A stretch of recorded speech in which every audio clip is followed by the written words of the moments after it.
की है जब धरती पर दैत्य हिरण्यकश्यप, जिसे हिरण्यकश्यप भी कहा जाता है, का अत्याचार बढ़ता जा रहा था। ऋषि मुनि, देवी देवता और सभी भक्त अपनी रक्षा के लिए ईश्वर से गुहार कर रहे थे। धरती पर पाप बढ़ रहा था और सकारात्मकता, ईश्वर भक्ति और सदाचार का नाश हो रहा था। वैसे तो हिरण्यकश्यप एक दैत्य था, पर इस दैत्य की पत्नी कयाधु ने गर्भावस्था के दौरान एक ऋषि के आश्रम में निवास किया था, जिसकी पवित्रता और कयाधु का पुत्र एक सदाचारी सत्कर्म करने वाला ईश्वर भक्त बालक के रूप में जन्मा और उस बालक का नाम रखा गया प्रहलाद।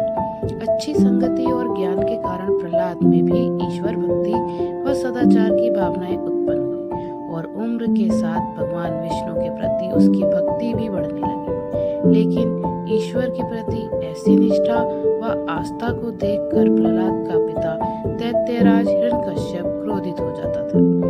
उसने प्रहलाद को विष्णु भक्ति के मार्ग से हटाने के लिए अनेक प्रयास किए, पर वह हर बार विफल हुआ। कई प्रयासों में विफल होने के बाद हिरण्यकश्यप ने अपने पुत्र को मृत्युदंड देने का निर्णय लिया। इसी उद्देश्य से उसने अपनी बहन को बुलाया, जिसका नाम होलिका था। उसे आदेश दिया कि वह प्रहलाद को लेकर जलती हुई चिता पर बैठ जाए। ऐसा कहा जाता है कि होलिका को कभी भी आग से ना जलने का वरदान मिला था और इसलिए उसने दैत्यराज का आदेश स्वीकार कर लिया।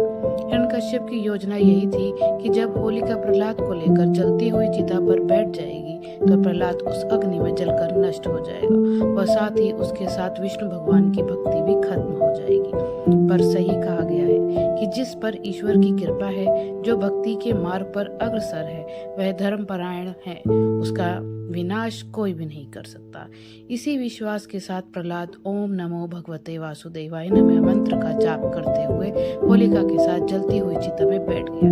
एक तरफ हिरण्यकश्यप इस बात से मन ही मन खुश हो रहा था कि अब भगवान विष्णु की भक्ति व उनके भक्त दोनों का विनाश हो जाएगा, और वहीं दूसरी तरफ प्रहलाद के मन में ईश्वर भक्ति का वह अगाध श्रद्धा थी, जिसकी वजह से आग की तेज लपटों में जलकर खुद होलिका ही भस्म हो गई। परंतु प्रहलाद को कोई भी हानि नहीं हुई और वह उस आग से भी बचकर बाहर आ गया।